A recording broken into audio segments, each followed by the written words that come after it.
Uma das passagens mais representativas do Evangelho de Jesus é a chamada Última Ceia, quando o Mestre confraterniza com os apóstolos, naquele momento de intimidade, naquele momento de verdadeira comunhão.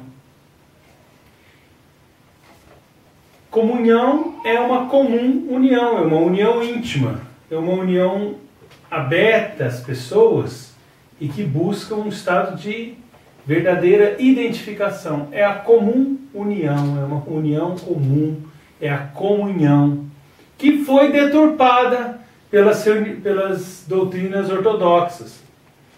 A Igreja Católica deu caráter sacramental àquele processo, como nos ensina o pastor Neemias Mariem, grande estudioso e grande cristão, que realizou uma trajetória espetacular na sua última encarnação. O pastor Neemias Mariem diz isso, que a Igreja tornou um sacramento e deu um caráter ritualístico, estabelecendo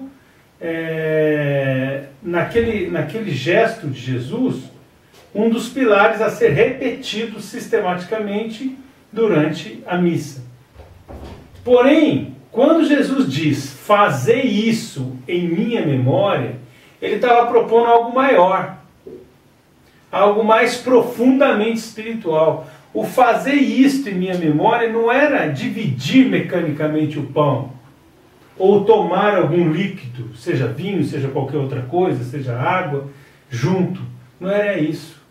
Era procurar ser irmão, confraternizar, procurar encontrar no outro o seu próximo, no seu próximo o seu irmão, e vivenciar experiências de fato, não de boca, de vida, no coração, que demonstrassem realmente que nós estamos identificados uns com os outros, na forma de irmãos. Porque o fanático é aquele que identifica Deus como Pai, mas não identifica o nosso próximo como nosso irmão. Conforme alguns instrutores espirituais nos ensinam. Então veja bem,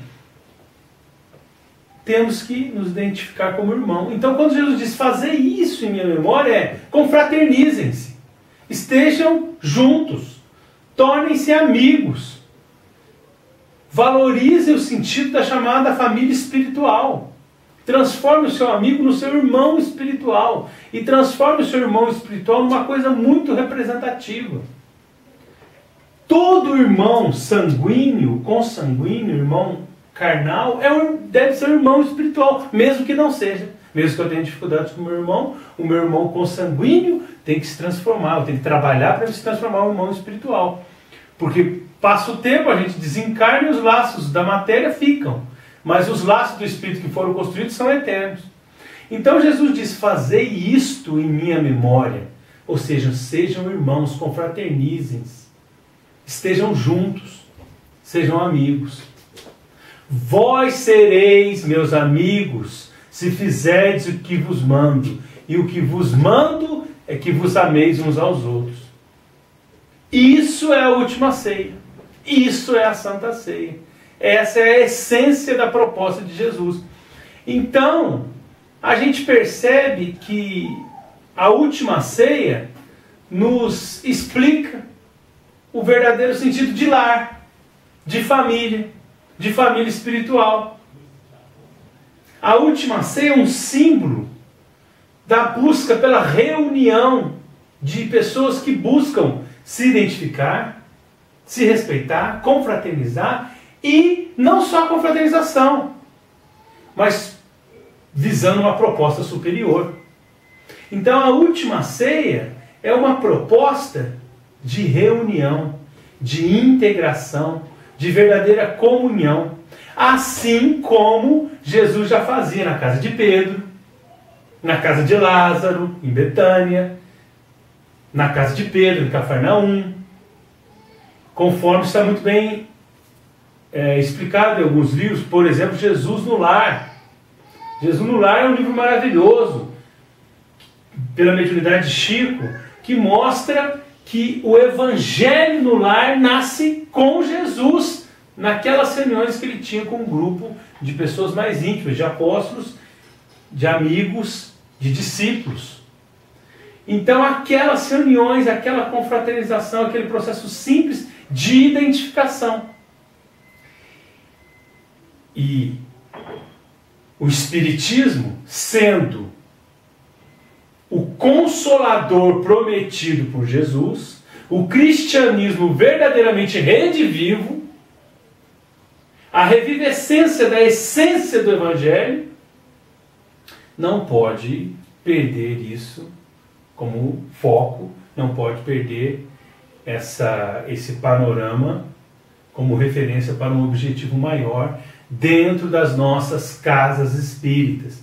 O centro espírita deve buscar na última ceia, deve buscar na casa de Pedro, deve buscar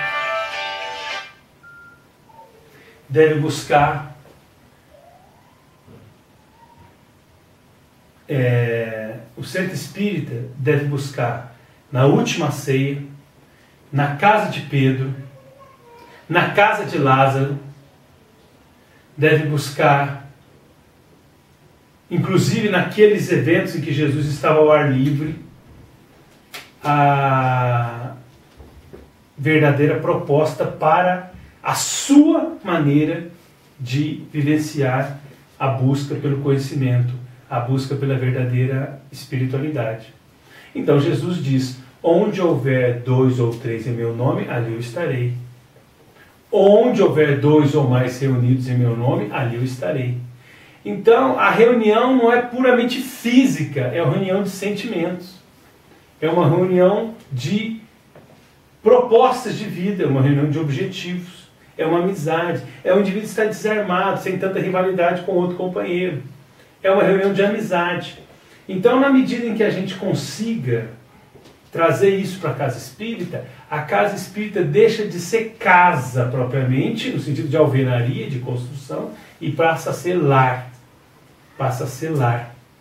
Passa a ser algo que transcende os limites da proteção física, mas que gera uma proteção espiritual pela identificação daqueles que estão juntos.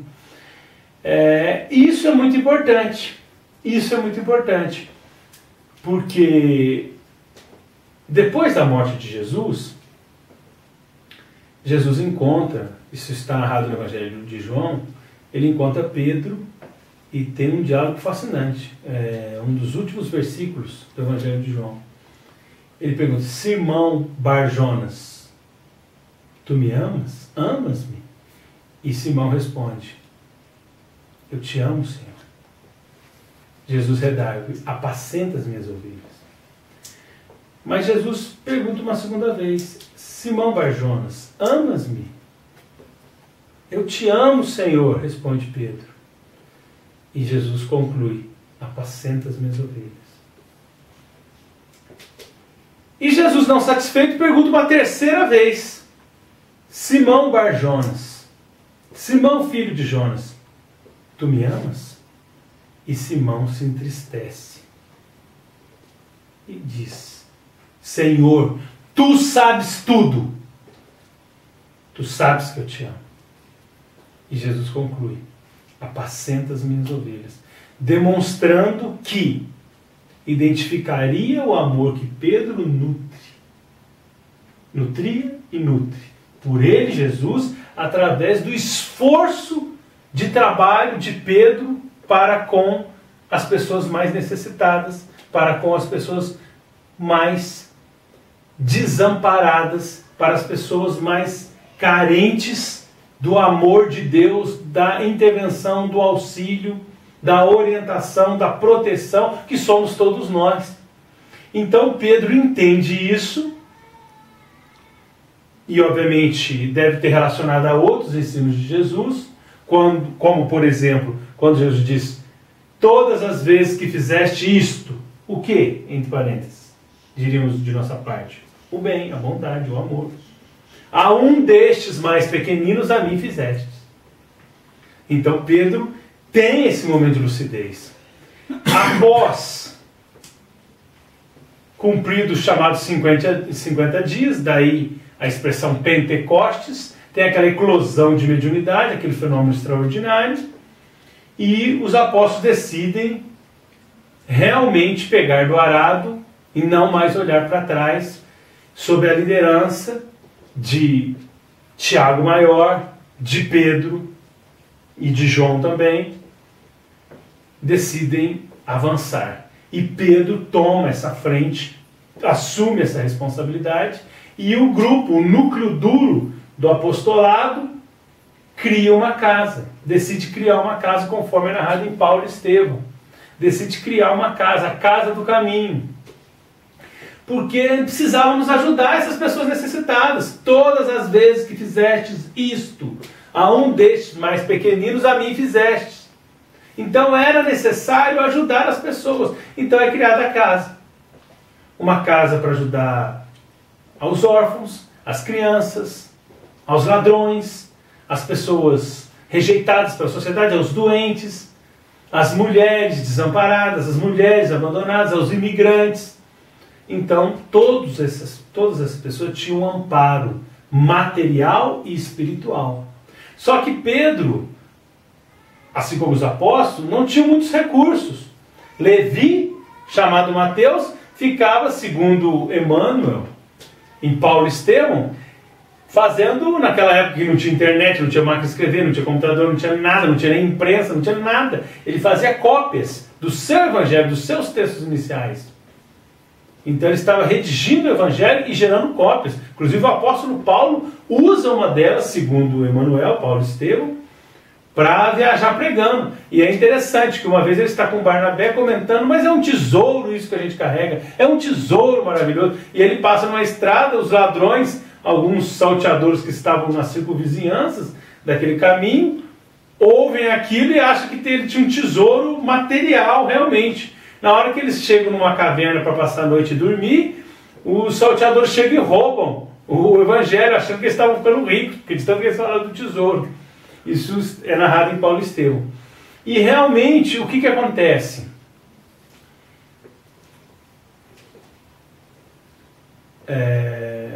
Pedro tem que manter materialmente aquele trabalho. E ele sai nas cidades vizinhas para pedir ajuda material, para comprar mantimentos, para comprar gêneros de primeira necessidade, para toda aquela multidão de pessoas que eles estavam assistindo.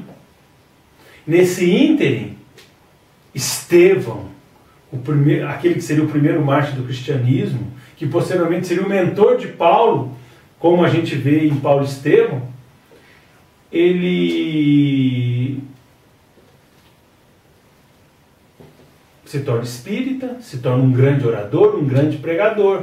Mas Estevão fala, Pedro teve um contato indescritível com Jesus, um contato íntimo com o mestre. Não é possível. Ele não pode ficar só viajando para conseguir o pão material. Ele tem que pregar. E diríamos de nossa parte, nem só de pão viverá o homem, mas de toda a palavra que procede da boca de Deus. E Pedro era testemunho ocular dos grandes momentos de Jesus. Ele, juntamente com Tiago e João, ele era uma figura central, que obviamente tinha um relato muito importante, impregnado do magnetismo do mestre.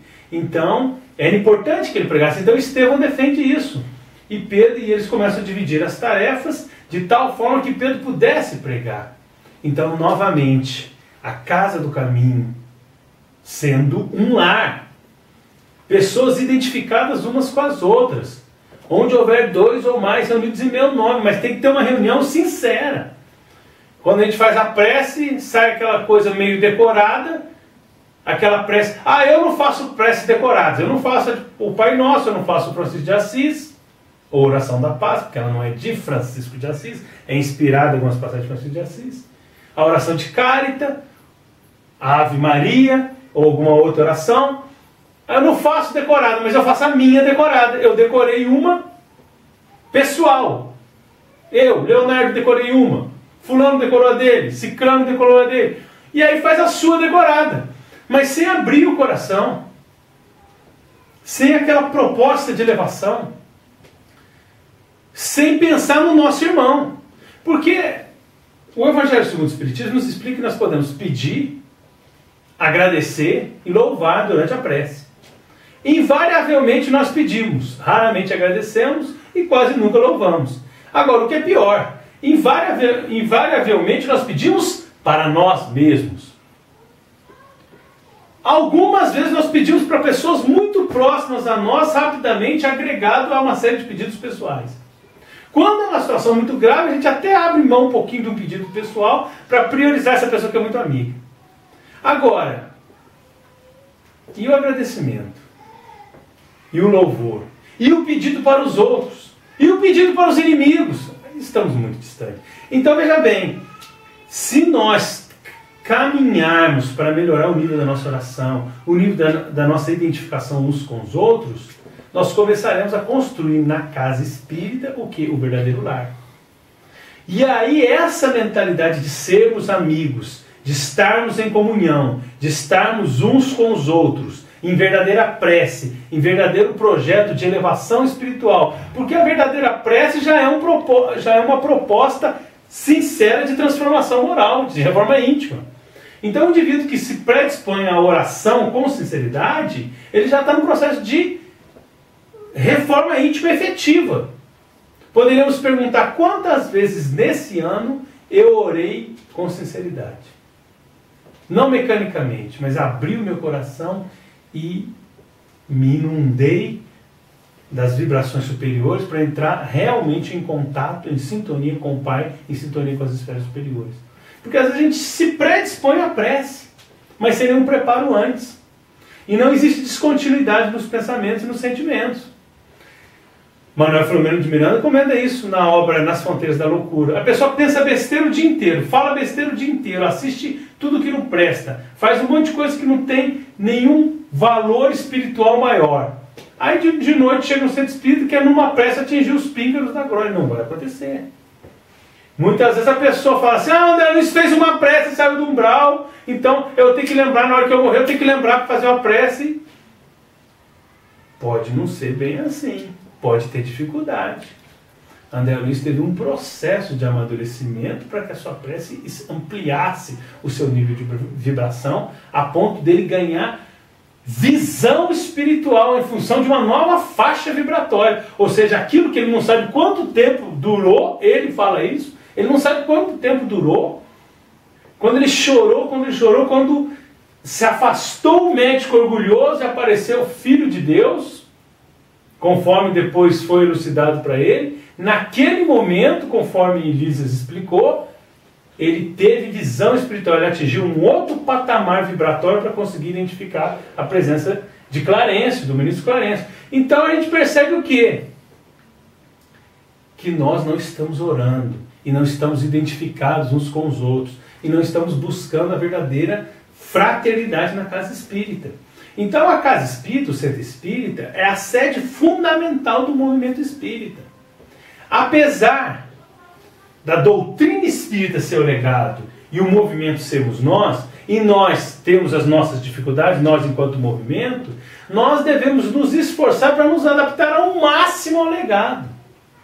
Até porque essa divisão doutrina-movimento é um pouco didática. Porque diz Allan Kardec que a doutrina espírita é inspirada pelos espíritos através do trabalho dos homens. Então somos nós, os encarnados, que pela divulgação damos a cara do espiritismo, principalmente para os leigos. Porque a doutrina, ela é rígida, ela é sólida, ela é o legado de Kardec e daqueles que desenvolveram, através das obras subsidiárias, os seus tópicos, fantástico. Mas nós que estamos trabalhando no movimento espírita, com todas as nossas dificuldades, somos o cartão de visitas das pessoas que querem acessar esse conteúdo maravilhoso. Então nós precisamos nos esforçar através do trabalho dos homens, está no livro dos Espíritos. Porque é o nosso trabalho que vai mostrar o que nós filtramos de doutrina espírita. Então existe uma interface. A doutrina e o movimento são independentes, porém interagentes. Existe uma interface, existe uma superfície de contato. E nós temos uma responsabilidade muito grande em tentar passar o melhor que a gente puder. Ou seja, que nós, enquanto membros, enquanto células do movimento, possamos passar o melhor daquilo que nós entendemos de doutrina, para que a verdade que nos abençoou e iluminou nosso coração possa também ser bênção para o nosso irmão que está chegando agora. Então, nós temos que fazer esse esforço. Diz Leon Denis, na primeira página de No Invisível, a sua antológica obra, ele diz: o Espiritismo será aquilo que os homens fizerem dele. E muitos dão uma mexidinha nessa frase e dizem: o Espiritismo será aquilo que os espíritas fizerem dele. Ele diz os homens, né? Então fica meio mais aberto o leque, espíritas e não espíritas. Mas principalmente espíritas, sem dúvida. Principalmente nós, sem dúvida. Então o Espiritismo será aquilo que nós fizemos dele. É claro que ele está falando do movimento. Mas o movimento pode, até certo ponto, obnubilar, perturbar a percepção que as outras pessoas, principalmente os neófitos, os novatos, os leigos e as pessoas que são das outras religiões, pode ficar com uma visão obscura a respeito do conteúdo doutrinário, quando nós não nos dedicamos a esse aprofundamento.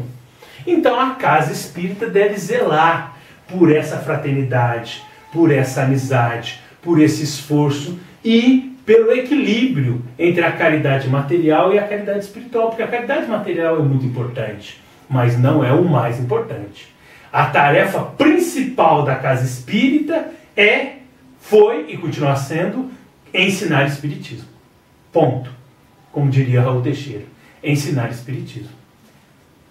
Porque o verdadeiro ensino do espiritismo e do evangelho vai repercutir na caridade material. Porque vai pressupor uma sinceridade transformadora no estudo entre as pessoas que estão ali reunidas. Isso vai sensibilizar. Porque se existem obsessões coletivas, se a obsessão pode sim adquirir algum caráter de epidemia, por causa das nossas fragilidades e da contaminação, já que um obsidiado pode se tornar sim um obsessor, porque o obsidiado não deixa de ser um indivíduo obsidiante, se nós entrarmos na faixa de sintonia, se nós deixarmos esse obsidiado nos perturbar, ele acaba sendo um obsessor, indiretamente ele nos perturba.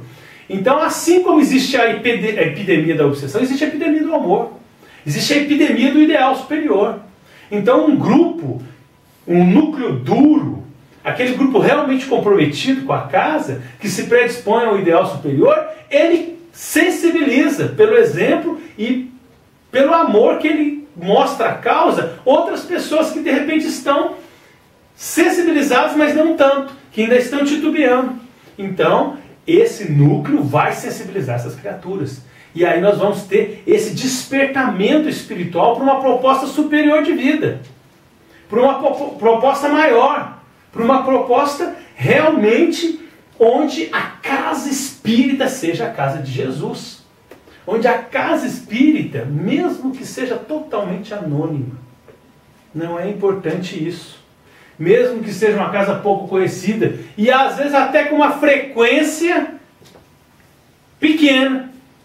Porque nem sempre, e a gente é muito apegado a essas ilusões, nem sempre a casa que enche é a casa que está mais iluminada. Allan Kardec explica no Livro dos Médiuns que a expansão da doutrina espírita se dará mais por pequenos grupos do que por grandes grupos. Porque é mais fácil você manter a homogeneidade de pensamentos, a sintonia, a afinidade espiritual em pequenos grupos do que em grandes grupos. Excepcionalmente, diz o codificador, você pode ter um grupo de 100 harmônico e um grupo de 10 desarmônico, é claro. Mas pela lei das probabilidades, nós vamos ter mais grupos com um número menor de pessoas afins do que grupos muito grandes, onde a sintonia, os interesses começam muitas vezes a se desmembrar. Então a casa espírita é o local que Bezerra de Menezes chama a universidade da alma. Nós temos que melhorar essas classes, melhorando o nosso ideal, tocando o nosso coração, procurando a fraternidade, a amizade, a sintonia, mas procurando aprofundar o conteúdo doutrinário.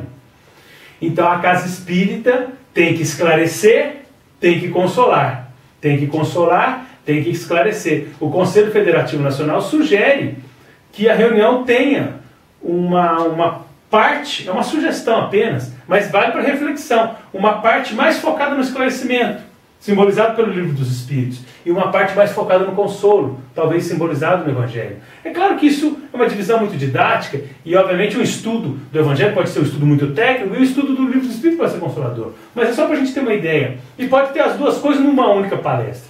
Mas é para a gente ter uma ideia de que tem que esclarecer e tem que consolar. Porque às vezes o camarada chega na casa espírita desesperado. Não dá tempo de você ensinar toda a doutrina. Que a gente sabe, que a gente conhece, não que a gente conhece toda a doutrina, mas tudo aquilo que a gente sabe não dá tempo. Mas tem que ser consolador, porque a lei é de amor. Boa nova é boa notícia, o amanhã será melhor. E se o amanhã será melhor, a pessoa vai ter um futuro melhor, se ela suportar essas dificuldades. Então o caráter consolador, por isso o consolador prometido por Jesus. O caráter consolador. Nosso destino é a felicidade. Se nós vencermos o hoje, o amanhã será melhor.